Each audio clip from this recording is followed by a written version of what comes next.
नमस्कार, आप देख रहे हैं न्यूज़ वन इंडिया। मैं हूं आपके साथ राजेश कुमार। खबरें देवभूमि की। राज्यपाल गुरमीत सिंह इस वक्त समीक्षा बैठक कर रहे हैं और राजभवन में यह बैठक हो रही है। चारधाम यात्रा को लेकर समीक्षा बैठक की जा रही है, जिसमें पुलिस, स्वास्थ्य समेत कई विभागों के अफसर मौजूद हैं। वीडियो कॉन्फ्रेंसिंग के माध्यम से ये कई अफसर जो हैं इस बैठक में जुड़े हैं और चारधाम यात्रा को लेकर मंथन किया जा रहा है, समीक्षा की जा रही है, फीडबैक लिए जा रहे हैं, जरूरी दिशा निर्देश दिए जा रहे हैं ताकि कहीं पे किसी तरह की कोई भी लापरवाही ना हो, क्योंकि जल्द ही कुछ ही वक्त में चारधाम यात्रा की शुरुआत होने वाली है। ऐसे में हजारों लाखों श्रद्धालु जो हैं देश विदेश से उत्तराखंड आते हैं, उनको किसी तरह की कोई असुविधा ना हो, कोई दिक्कत ना हो, कोई परेशानी ना हो, इसको लेकर बंदोबस्त क्या है ये देखा जा रहा है, परखा जा रहा है, जायजा लिया जा रहा है, समीक्षा की जा रही है। तो चारधाम यात्रा को लेकर समीक्षा बैठक हो रही है और इसमें पुलिस विभाग, स्वास्थ्य विभाग समेत कई विभागों के आला अधिकारी इस बैठक में मौजूद हैं। कई अधिकारी वीडियो कॉन्फ्रेंसिंग के जरिए इस बैठक में जुड़े हैं। तो राज्यपाल गुरमीत सिंह इस वक्त समीक्षा बैठक कर रहे हैं राजभवन में और इस बैठक में कई विभागों के आला अधिकारी मौजूद हैं, जहां चारधाम यात्रा को लेकर समीक्षा की जा रही है, जिसमें पुलिस विभाग, स्वास्थ्य विभाग समेत कई विभागों के आला अधिकारी मौजूद हैं।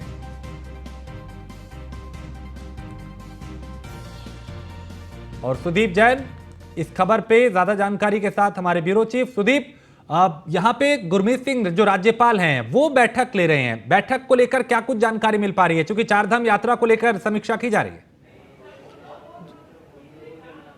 जी देखिए, करीब 11 बजे से राजभवन में बैठक का सिलसिला जारी है, जिसमें पुलिस, स्वास्थ्य, लोक निर्माण विभाग, पेयजल, ऊर्जा, इन विभागों के बड़े अफसर तो हैं ही, साथ ही जो महत्वपूर्ण जनपद हैं चारधाम यात्रा से जुड़े हुए और हरिद्वार, इनके ऑफिसर्स ऑनलाइन वीडियो कॉन्फ्रेंस के जरिए जुड़े हुए हैं गवर्नर की बैठक में। दरअसल 22 अप्रैल से चारधाम यात्रा की शुरुआत होने जा रही है और चारधाम यात्रा में इस बात पर फोकस किया गया है कि किसी भी तरीके से कोई कोर कसर कमी न रहने पाए। साथ ही ये सुनिश्चित भी किया जा रहा है कि बीते 3 दिनों जो हरिद्वार और आसपास की जगह एकाएक यात्रियों की संख्या अधिक आई, इससे अंदाज ये भी लगाया जा रहा है कि इस वर्ष और बड़ी संख्या में श्रद्धालु आ सकते हैं।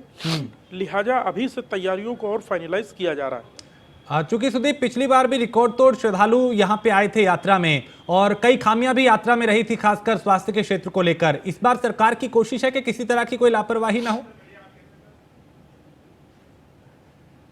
जी बिल्कुल, बीते वर्ष 46 लाख से अधिक श्रद्धालु आए हैं, जो ऑल टाइम रिकॉर्ड है, और इस बार ये संख्या बढ़ सकती है। राज्य सरकार को इसका भली भांति अंदाज है, क्योंकि बीते दिनों जब अभी लास्ट हमारा शुक्र शनिवार का लॉन्ग वीकेंड गया और एकाएक बड़ी संख्या में लोग आए, और जबकि अभी यात्रा शुरू नहीं हुई है, हरिद्वार में लोगों को होटल भी नहीं मिल पाए ठहरने के लिए, और सड़कों पर जो जाम था वो कई किलोमीटर लंबा था। यही कमोबेश स्थिति नैनीताल में थी, मसूरी में थी, हरिद्वार में थी। तो ये सीधा संकेत है कि इस बार का राज्य का पर्यटन सीजन भी हिट करेगा, बड़ी संख्या में लोग आएंगे, और चारधाम यात्रा में अभी तक 11 लाख से अधिक लोगों का पंजीकरण हो चुका है। तो ये साफ तौर पर बताता है कि बड़ी संख्या में चूंकि लोग आएंगे, कोविड के भी केसेस बढ़ने लगे, लिहाजा सभी जरूरी इंतजाम पूरे होने चाहिए। लिहाजा अलग अलग स्तर पर समीक्षा बैठकों का दौर जारी है। बहुत शुक्रिया सुदीप इस तमाम जानकारी के लिए। तो चारधाम यात्रा को लेकर समीक्षा बैठक की जा रही है और राजभवन में राज्यपाल गुरमीत सिंह समीक्षा बैठक कर रहे हैं। खबर देहरादून से है, जहां सीएम पुष्कर सिंह धामी ने दिव्य ज्योति जागृति संस्थान द्वारा रेसकोर्स में आयोजित श्रीमद देवी भागवत ज्ञान यज्ञ में शिरकत की। इस दौरान उन्होंने कथा व्यास, साध्वी अदिति भारती एवं अन्य संत गणों से आशीर्वाद लिया। मुख्यमंत्री ने कहा कि संस्था द्वारा नशा मुक्ति की दिशा में भी कार्य किया जा रहा है, जो एक सराहनीय कदम है।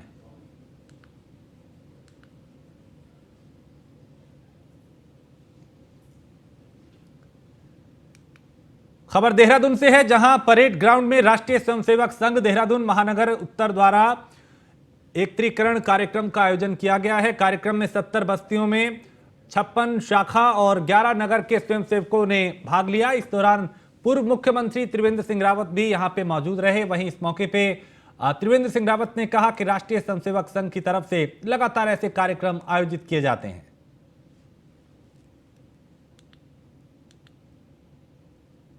देखिए, राष्ट्रीय स्वयंसेवक संघ की एक लंबी परंपरा है। समय समय पर एकत्रीकरण, बृहद एकत्रीकरण होते आए हैं। आज यहाँ पर महानगर है तो दो भागों में विभाजित किया गया है, उत्तरी और दक्षिणी। आज उत्तरी क्षेत्र है देहरादून शहर का, उसके स्वयंसेवकों का ये एक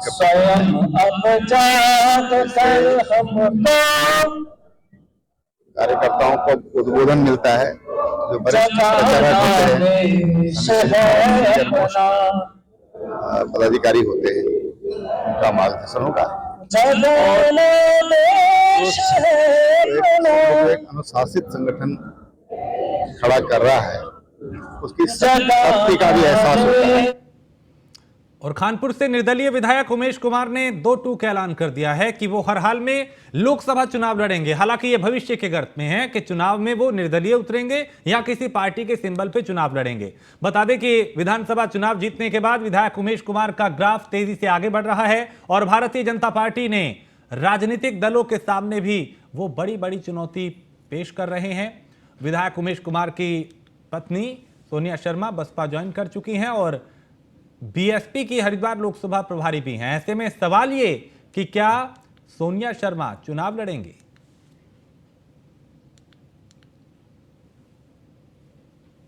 चुनाव में लड़ूंगा और मैं किस चुनाव चिन्ह पर लड़ूंगा या निर्दलीय लड़ूंगा ये तो अभी वक्त आने पर तय होगा।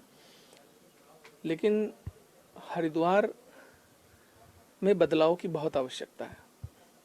हरिद्वार में पिछले 23 सालों में भ्रष्टाचार चरम पर गया है। जिला पंचायत से लेकर हर विभाग में भ्रष्टाचार इस कदर है कि आम जनता त्रस्त है, चारों तरफ त्राहिमाम है। लोग बदलाव करके देखना चाहते हैं और इस बार हरिद्वार की जनता ने भी तय कर लिया है कि बदलाव करना है। नहीं तो आप क्योंकि आपकी पत्नी या अपनी पत्नी, देखिए वो उनका अपना निर्णय है, वो किस पार्टी के साथ जुड़ी हैं और मेरा अपना निर्णय होगा, समय पर तय करेंगे। वो लड़ रही हैं तो वो लड़ेंगी और अगर वो नहीं लड़ रही हैं तो मैं कैसे लड़ूंगा, पार्टी से लड़ूंगा या निर्दलीय लड़ूंगा, ये तो मैं उसी समय तय करूंगा। नहीं तो ये तय है कि आप ही चुनाव लड़ेंगे।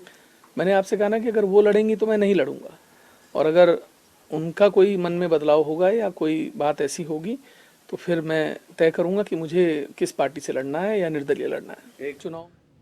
खबर देहरादून से है, जहां जीवीओ संजीवनी रिसोर्ट में पुलिस और एंटी ह्यूमन ट्रैफिकिंग यूनिट ने छापेमारी की और हिरासत में लिए गए रेव पार्टी करते हुए कई लोग। युवक युवतियों द्वारा नशा और देह व्यापार की यहां पे सूचना मिली थी। छापेमारी में भारी मात्रा में चरस और शराब भी बरामद की गई है। तो यहां रेव पार्टी चल रही थी और इसमें कई युवक युवतियों को पुलिस ने हिरासत में लिया है। नशे की खेप भी यहां से बरामद हुई है। तो जीवीओ संजीवनी रिसोर्ट में पुलिस और एंटी ह्यूमन ट्रैफिकिंग यूनिट ने छापा मारा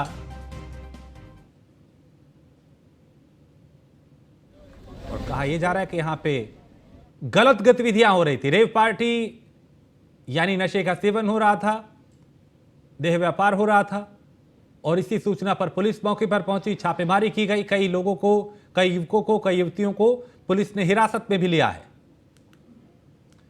सुदीप हमारे विशेष संवाददाता इस खबर पर ज्यादा जानकारी के साथ। सुदीप, क्या कुछ जानकारी इस रेड को लेकर कई युवक युवतियों को हिरासत में लिया गया?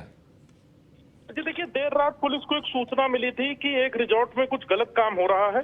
इस सूचना पर पुलिस और एंटी ह्यूमन ट्रैफिक टीम जो जिलों में गठित होती है इस प्रकार के अनैतिक देह व्यापार और अनैतिक कर्मों को रोकने के लिए, उस टीम ने जब रेड की तो करीब 15-16 लोगों को हिरासत में लिया गया है, जिनसे पूछताछ चल रही है। इस तरीके की रेड में जो लड़कियां होती हैं उनको मुक्त किया जाता है क्योंकि उन्हें पीड़िता माना जाता है, जबकि जो युवक होते हैं उन्हें अरेस्ट किया जाता है। कई केसेस में हम ऐसा भी देखते हैं कि बयानों में सिद्ध होता है कि कोई महिला या कोई युवती इसका संचालन करती है तो उसकी गिरफ्तारी भी दिखाई जाती है, उसे अरेस्ट भी किया जाता है। तो ये विकास नगर में कल देर रात एसएसपी देहरादून जो है दलीप सिंह कुंवर, उनके निर्देशों पर यह बड़ी कार्रवाई हुई है। बहुत शुक्रिया सुदीप जानकारी के लिए। तो यहाँ कई लोगों को हिरासत में भी लिया गया है। छापेमारी में चरस और शराब भी यहां से बरामद की गई है। और लैंड जिहाद को लेकर उत्तराखंड में सियासत गर्मा गई है। कांग्रेस के आरोप पर बीजेपी ने पलटवार किया है और बीजेपी प्रदेश प्रवक्ता सुरेश जोशी ने कांग्रेस पर हमला बोला और कहा कि कांग्रेस मजारों की तुलना मंदिरों से कर रही है, जो बिल्कुल सही नहीं है, क्योंकि उत्तराखंड देवभूमि है और यहां कण कण में भगवान बसते हैं। ऐसे में जो मजार अवैध रूप से बनाई गई हैं, सरकार उनको हटा रही है, तो उनका स्वागत विपक्षियों को भी करना चाहिए। लेकिन विपक्ष उत्तराखंड में मंदिरों को तोड़ने की भी बात कर रही है। इससे उनकी मानसिकता नजर आ रही है।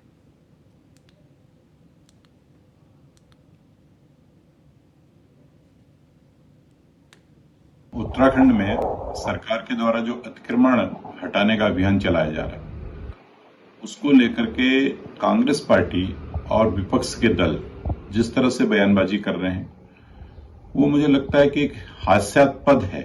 मजारों की तुलना इस देवभूमि के अंदर हमारे जो प्रतिष्ठित देवी देवताओं के मंदिर हैं, उनसे मजारों की तुलना की जा रही है। कांग्रेस के बड़े बड़े नेता, विपक्ष के नेता, उनका कहना है कि सभी धर्मों के और सभी धर्म के अन्यायों के मंदिर या गुरुद्वारे या अन्य जो भी स्थान है, उस पर भी जो है कि इस तरह का अतिक्रमण चलना चाहिए। अब मजारों की तुलना आप मंदिरों से करने लग गए। देवभूमि के अंदर कण कण में भगवान का वास होता है, देवी देवताओं का वास होता है। वहां पर एक मृतक आत्मा की अगर मजार बनाई गई है और वो अतिक्रमण करके बनाई गई है, वो लोगों की जमीनों को हड़प के बनाई गई है, उसको तो सरकार तोड़ रही है, तो स्वागत योग्य है, सरकार को तोड़ना भी चाहिए।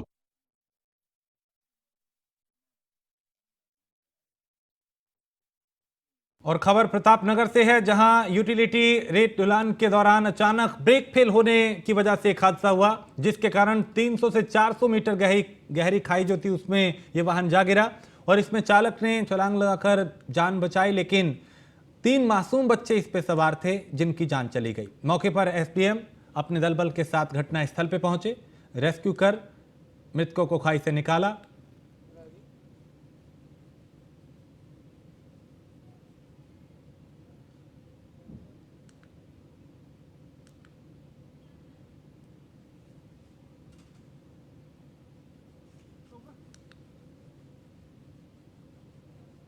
उत्तराखंड में इसका सूचना हमने उच्च अधिकारियों तक पहुंचाई गई है, तो डीएम साहब के आदेश से इनका पीएम भी यहीं पे हॉस्पिटल में किया जा रहा है। डॉक्टर की टीम आ चुकी है और बात पीएम के इनके परिजनों की इनकी बॉडी सपोर्ट कर दी जाएगी।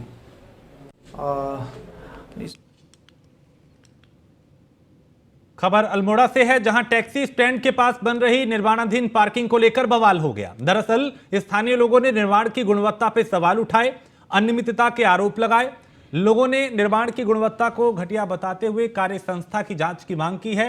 7 करोड़ 50 लाख की लागत से तैयार किए जा रहे पार्किंग स्थल पे 125 से ज्यादा वाहन क्षमता के लिए पार्किंग बनाई जा रही है।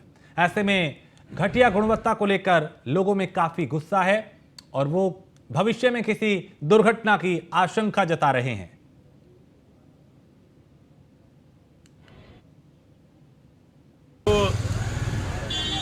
कांग्रेस के शासनकाल में ट्रक स्टैंड स्वीकृत हुआ था, वहाँ पर जो भी ठेकेदार है उस पर कहीं ना कहीं प्रदेश सरकार का के संरक्षण है और उसके संरक्षण के तहत ही वहाँ पर गुणवत्ता नहीं हो रही है और जो रेता बजरी का उपयोग होना चाहिए था वो मानकों के अनुसार नहीं हो रहा है, जिससे बहुत बड़ा एक गंभीर विषय है। इसकी निश्चित रूप से जाँच होनी चाहिए। मैं हमारी जिलाधिकारी जी को पत्र भी लिखूंगा और उसके बाद से जाँच की भी मांग करूँगा।